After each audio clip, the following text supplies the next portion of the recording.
Hi, friends, and welcome to Uli Green, a wildlife photographer who is an Asia Book and India Book of Records holder, and with a milestone achievement of non-stop posting every day for 2,000 days on Instagram and Facebook. Dr. Sudhir Hasamnis is our guest for the day. He's also a mentor, management consultant, and trainer, author, blogger, and an influencer. Welcome, Dr. Sudhir, to Uli Green. Thank you. Thank you. Happy to join. Okay. We understand that you had a very long stint with corporate, I mean, 4 decades of Yes, corporate yes. stint in the IT department. How did this passion for photography, especially bird photography, start, and how long have you been doing it?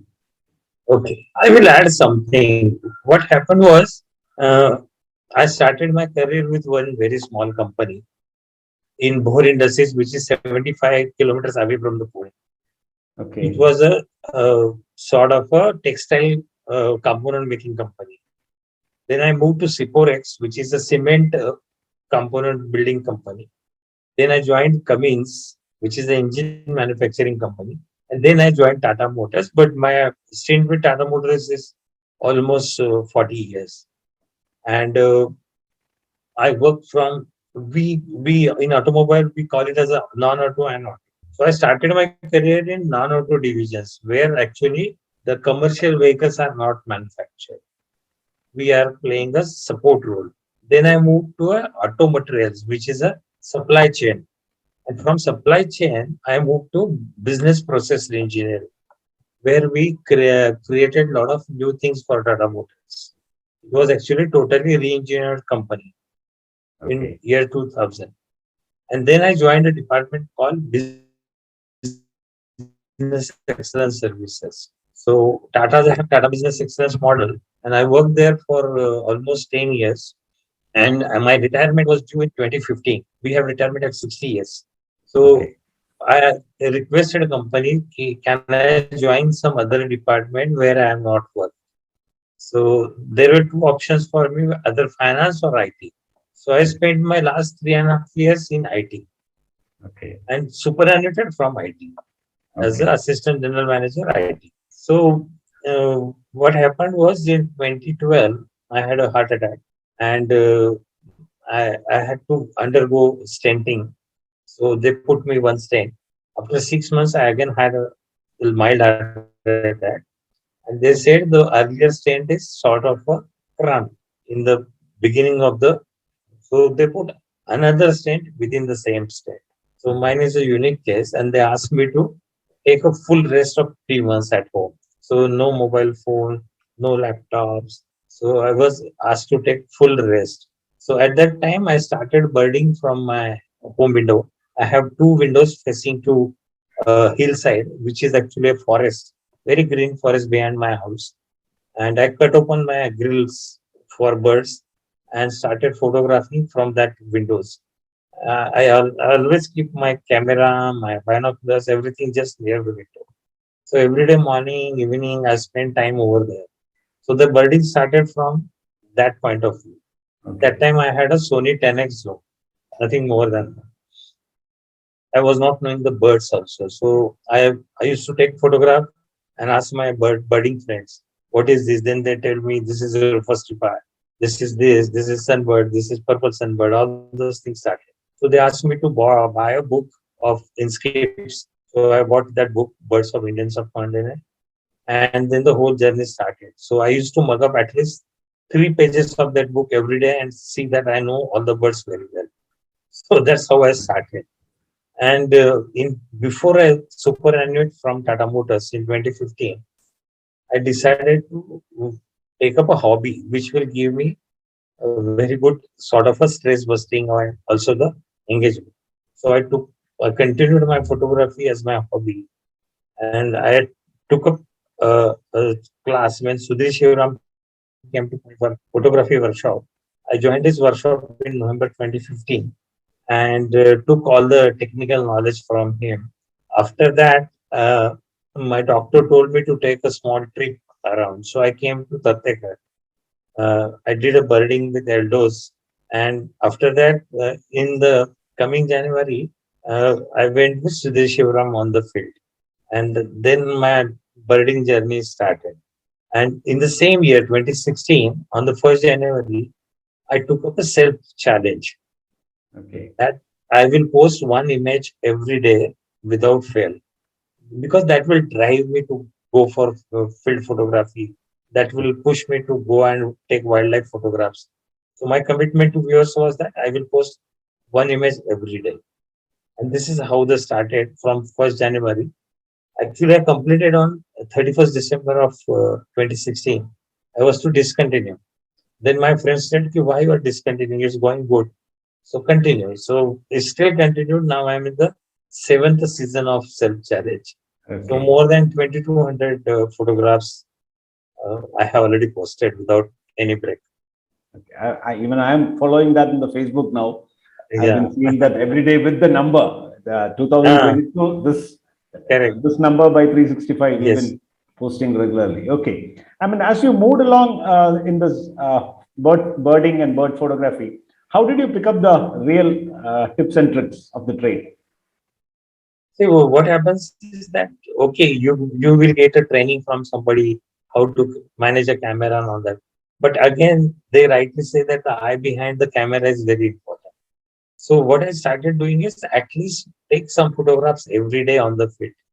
So go nearby places, do photography, check your images along with somebody else's images.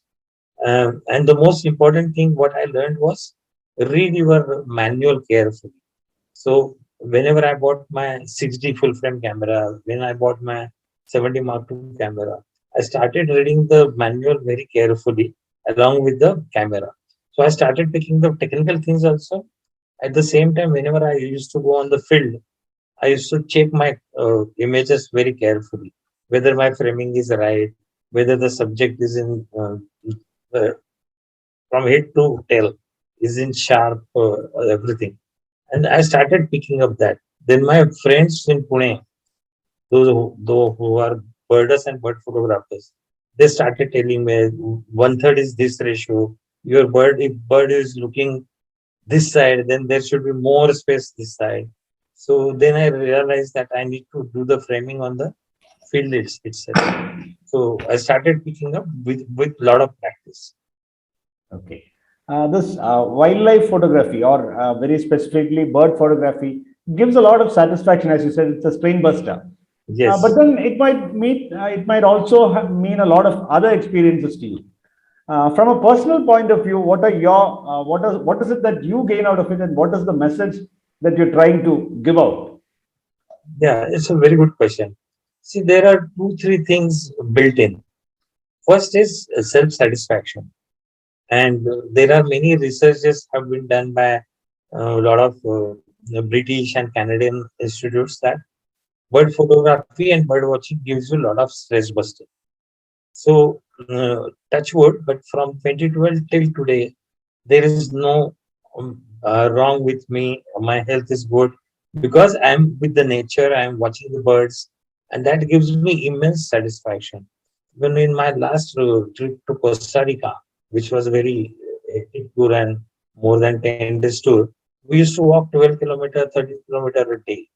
And there was no signs of any fatigue or no harm. So uh, that nature, being with the nature, being with the birds, gives you a hell of satisfaction. It's a great feeling being with the birds. And another thing which I will tell you that there are various kinds of good experiences, and I could get some rare birds also. That that kind of feeling which gives you not only great thrill, but it gives you sort of yes, I have done it, and I can still do more than. Can I quote some one or two examples? Yes, please. So I will give you one or two good examples. One is, of course, the great Indian bustard. As most of us, we know that it is moving towards extinction. Correct. Hardly 100 plus or 200 birds are there in the wild. Though there are some efforts going on, but the success rate is not that great. So, 3 years back, we decided to go to a place called Nalia. which is in Gujarat, Greater Run of Kutch, GRP. Okay. So we found one local guide, a very young boy, and he took us to a place. He said, "Here we can see the bird." But when we entered there, we saw that there was a military tent, and we were entering into military tent because, as everybody knows, the Pakistan border is not far away. So that area is actually guarded for two reasons. One is for the Great Indian Busters and also the military zone. So they stopped and they said, "No, you can't go inside. What is this? Why you are carrying camera and all that?" Then we told him to look, we are coming to from Pune to see this bird only. So he said, "Can you show me the pictures?" So we took out some pictures on mobile phone and showed him, "Look, this is the bird which we want to shoot." Okay. Then they were very happy. They said, "Ki, come back and show us when you take the photographs while going out, show us." So they allowed, they not only allowed for one day, they allowed for 2 days. And Oh, great. first day we had very good encounters and we took a lot of photographs. But as you know that every bird photographer is greedy. So we next day said, well, let's try next morning also. So we went next day also, and that time we were damn lucky. We saw the two great Indian bustards in other field. They were eating fruits and some insects from the ground. And there was a trailer, when the farmer's trailer came in, and they flew and they just came and landed in front of us. So we could photograph them just from 20 feet distance and Oh, great. almost for 1 hour. So we took videos, we took photographs, we emptied our 64 GB cards on them, and we were damn happy. So that was another good experience. And one more experience I will quote is that you must have heard about forest outlet. And people they know well that forest outlet was declared as extinct. And after almost 170 years, people rediscovered it. Okay. And right now there are good sightings in Maharashtra and also in uh, there are three places. One is in Nashik, one is in Mumbai, near Mumbai, and one is in Melghat, where you can see this outlet. So we decided to go to Melghat, which is a far away from my place. So we actually drove down. It took 16 hours. And you must have heard about the Ganpati festival in Maharashtra. Correct. And it was the last day of Ganpati festival, and everywhere there were roads blocked. We could not reach on the same day. We reached on the next day morning. So almost late by 8 to 10 hours. And by the time we reached to that forest, the guide said, "Sir, you are unlucky. There were two owlets sitting all the time here, and you lost mating photographs. They just went inside the jungle. So now we have no chance. It will be on the next morning itself." We said, "No, no, do something. We want to see those owlets." He said, "There is one farmer. He's actually migrated to Mirghat from UP side. Okay. And this is the only guy who knows how the forest outlet calls." So when I went there, there was no recording available of forest outlet.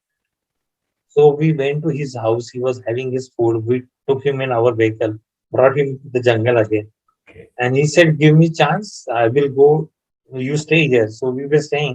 He hardly went some 1,000 meter inside and started calling the outlet. And to our surprise, the outlet responded. And not only one, two outlets came out. And Oh, they sat in the tree. He said, "Now just wait. Every minute they will start climbing down, and you will get them in around 20 feet height. So don't uh, do any kind of hurry. Just wait." And it really happened. The outlets came down. We could shoot one outlet very good, including the rat. So it was fantastic experience. okay. That sounds really interesting. You had a great time. Okay, Yeah, now yeah. I mean you have done, as I have seen, you've traveled to a lot of places, Tasmania, Costa Rica. Now you said Yes, a lot yes. of places. I mean, can you also give us some moments that you would cherish in these travels?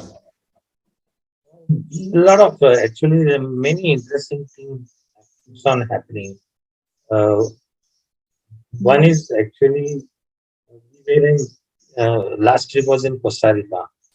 So um, we went from Pune to Delhi. All our friends we came together in Delhi. And from Delhi, we took a flight to Newark. And from Newark, we went to San Jose in Costa Rica. Okay. And as you know, that the luggage keeps on moving from one flight to another flight. From the Newark airport, they asked us to check our bags, and my bag was intact. Everything was there.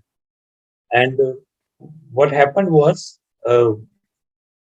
we left to San Jose, and when we landed San Jose, my bag never arrived. Oh, And in my bag, there was a tripod, there were flashlights, my all medicines, everything was there. And we had a very bad time. So we requested airport, "Ki, can you check?" Then they looked at my tag, they scanned my tag, and they realized that my bag is still on the other airport and it is not left. To my luck, there was another flight in the evening, 5 o'clock, which was starting from there and coming to San Jose.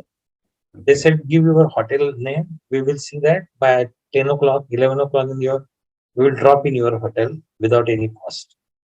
Okay. And to my luck, the bag came. It was actually opened by American authorities. And I don't know what happened to Mel. Two things were missing. But I was still happy that my tripod was there, flashlights were there, medicines. Basically, medicines, you need medicines. And to my surprise, we were moving in San Jose City in the night, and they call as a pharmacy. And the medical stores are called pharmacy. They don't understand our language. They don't understand our medicine. So even if you keep your prescription with you, we It doesn't we help. found that is actually useless because Okay. they have no idea. We went to even searching the hospital in night. At least they will help us. But very strange. These people get closed very soon. 7 o'clock, 8 o'clock, everything closes down, Oh, and the local medical stores were of not use at all. Luckily, okay. my bag arrived and we were saved for next 10 days. Otherwise, you know well that your blood thinners and all, they're very essential. Correct. Correct. How do you plan these trips? I mean, how is the schedule being done for birding trips? Yeah, very interesting. Actually, what I do is, it is for everybody's actually to benefit. I have a checklist. The checklist has two parts. One is that destination specific checklist, what I should carry. And the second part of this is a common thing which is needed by everybody. For Okay. example, the second part will have that your passport, take out at least 3, 4 extra copies of your passport xeroxes, scan it, put it in your mobile, uh, keep the Xerox in each every bag. So I keep my passport copies. That is the second part, which is a must part: torch, Okay. sleepers, extra pair of shoes. And the first part is the location specific, what I must carry. So including lenses, cameras, I have a full checklist kept, which I can share with anybody who wanted can contact me. I will share that thing. So Okay. as per the checklist, I start preparing every time. And at least 2 days before, my bag will be packed. And so not the last moment hurry. Only thing is the lens, which normally what I do is the prime lenses I rent out. Prime Okay. lens I don't buy. So every time, whatever is the latest lens available, I will rent it out. My body will be mine. I have a 70 Mark II and 100 400. That I will carry two bodies, and one prime lens I always rent. So that is also pre-booked. But the most important thing what I do is whatever location I go, I will study that very carefully. I try to buy the books early. For example, if I'm going to Bhutan, I will buy the book of Birds of Bhutan. So before I go, I know all the birds well. I know the locations well. Then, based on my itinerary, each and every day schedule, I will check that lodge. I will check that resort. I will check that jungle. I will go to Facebook. I go to Instagram. I see if somebody has loaded images from that location. How is the habitat? And based on that, all my settings, all my shots are pre-visualized before I land. So last time it happened that in Costa Rica, my guide was surprised. He said, "Have you visited this place that is known as the Hotel Trogon? Okay. Is it is Trogon Eco Lodge?" So I Okay. said, "No, no, I have seen at least 4 times this movie of this hotel. So I know this hotel very well." I can tell you which birds are seen at what place. So he was very surprised. How do you know the names of the birds? I said, I have already studied it and I'm ready. I know what to do and where to. Otherwise, shooting the hummingbirds is very tough Okay. because everybody knows that the minimum speed is 70 beats per second of hummingbird. So freezing them at lower speed is not possible. So you need at least 1 upon 2000, 1 upon 4000, 1 upon 8000. Still, we had a tough time on the for day one to freeze the action because we had no idea how to focus. We had no idea how to shoot a hummingbird in Okay. flying conditions. So it becomes very tough and very tiny fellows. So focusing on them, and when I went there, this DSLR cameras were in place. Mirrorless came, and mirrorless have become now a common thing. Okay. Flight tracking and all those things were not there. So it was a great fun. So I plan at least 1 or 2 months before I know what to see, what not to see, what to pick up. I will see the shots. For example, in Costa Rica, I had seen many people shots in rain. So Okay. I wanted to catch that bird, particularly in the raining situation. So I can see the raindrops, I can see the rain particles falling down. So that was very interesting part. So whether it's a Bhutan, whether it's a little run of Kutch, great run of Kutch, even before coming to Tattekad, I will study that place well and I plan. Okay. So based on the bird species, talk to the guides and at least learn from them which birds and how many days, and keep at least 1 day extra. Whichever species I miss, I can use that Have a extra. fair day. Okay. Which will be your favorite location for bird photography? I mean, out of the different places that you visited. Actually, I can split it into India and abroad. Okay. So abroad is now definitely Costa Rica. One of Oh, my thrilling experiences in Costa Rica. okay. Wonderful place, unbelievable people, service Oh, level is too good. And my all-time favorite destination is Dandeli, Old Magazine House. okay. So I at least go minimum 1 or 2 times to Dandeli every year. Okay. And It's a okay. Karnataka's Jungle Lodges Resort, Old Magazine House. Okay. And when somebody wants to start off as a maybe as a profession or a passion, what are the gears that, as a beginner, as a starting person, should look at? The gears in terms of camera, in terms of any other Yeah, stuff yeah, that you need yeah. to have. Actually, this is a very uh, kind of a regular question I get both on Instagram and both on Facebook. When some people Okay. they drop a message to me on WhatsApp. What Okay. I tell them is there is a simple logic. Invest your money in body only 20% of your budget Okay. and 80% keep it for the lens. Okay. So whether you get the basic body or whatever it is, but for budding, we prefer more than 400 length. So your focal length has to be more than that.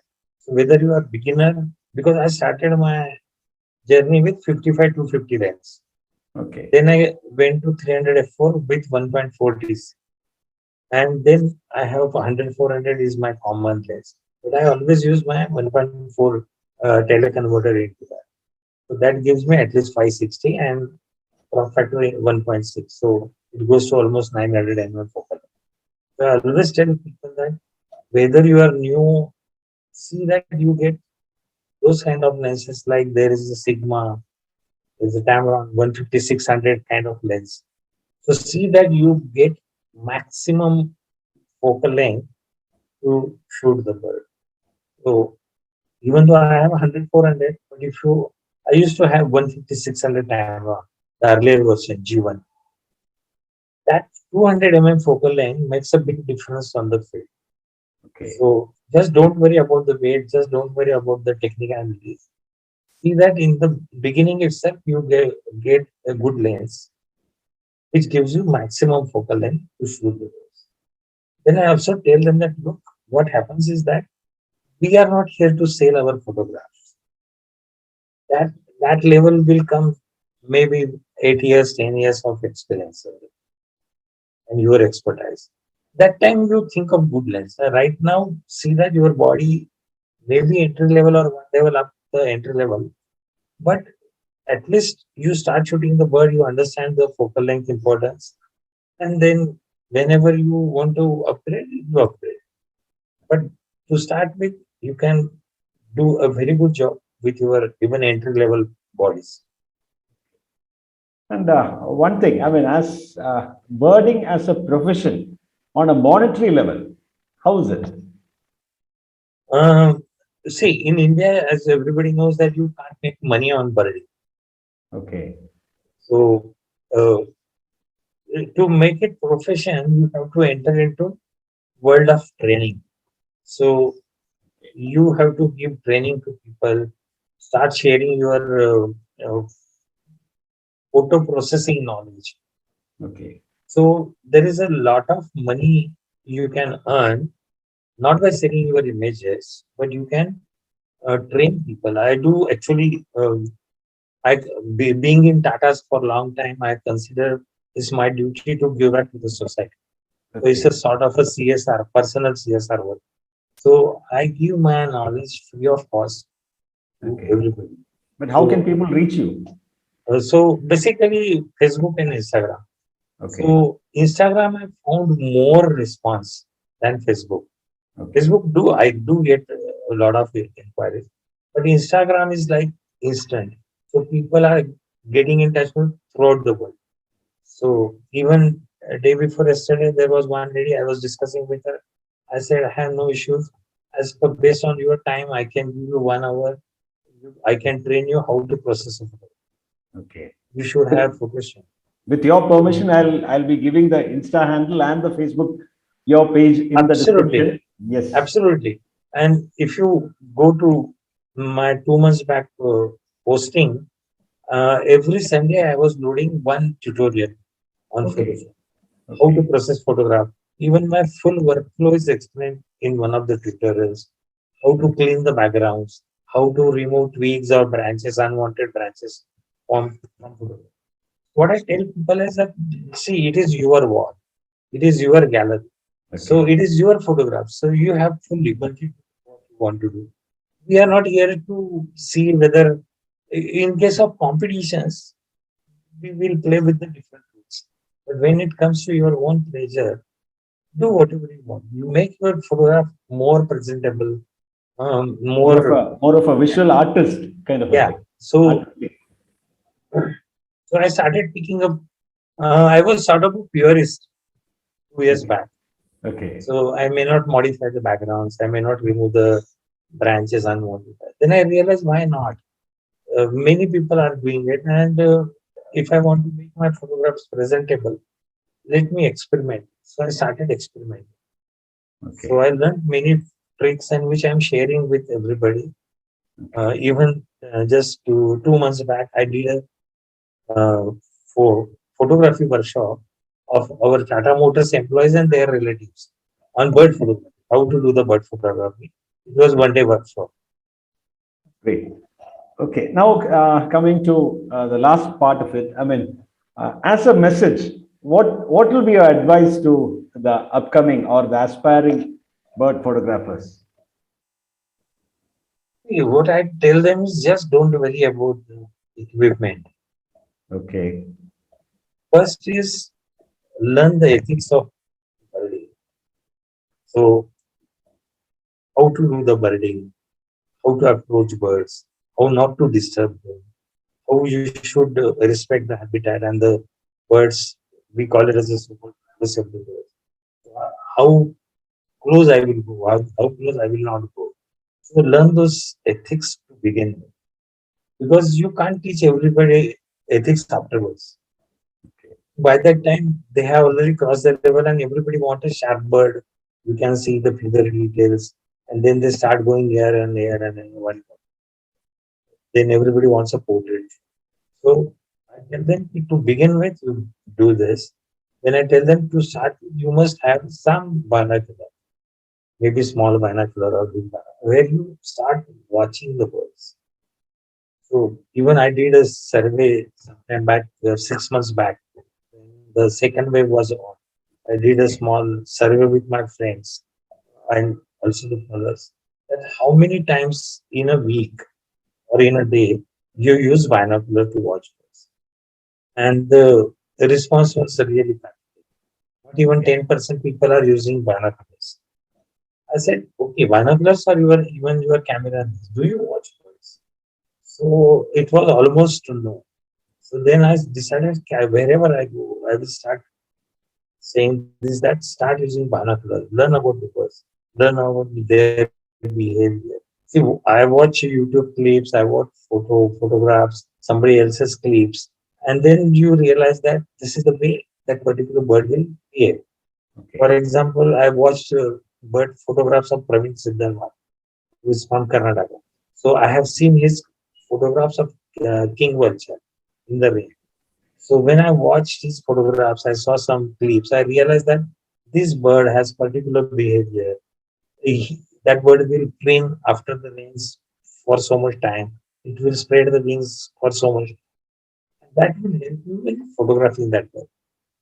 So first watch it and don't start shooting instantly. I Okay. can accept that if it is a rare bird.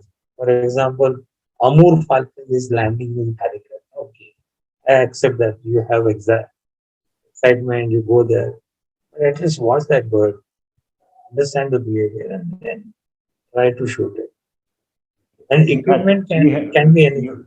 you might have heard of Neha Sinha when I talked about Amur Falcon. Yeah, yeah, yeah. We had an interview with her recently.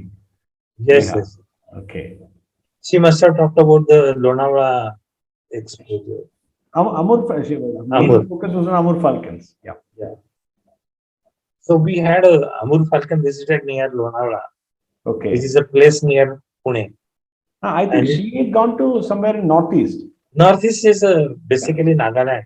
Nagaland. An Yeah. amazing place. There are two, three places. Okay. So Pangte is the main village where you can see lakhs of amours at one go. Okay. So it's a Okay. thrilling experience. Okay. Thanks a lot, sir. Thanks a lot for Thank spending you. your Thank you. valuable time with us. I mean, I'm sure it'll be a great lesson for people who want to come into the field of Yeah, bird yeah, yeah. photography. Thanks a lot, and we'll surely be in touch. Thanks a lot. Thank you.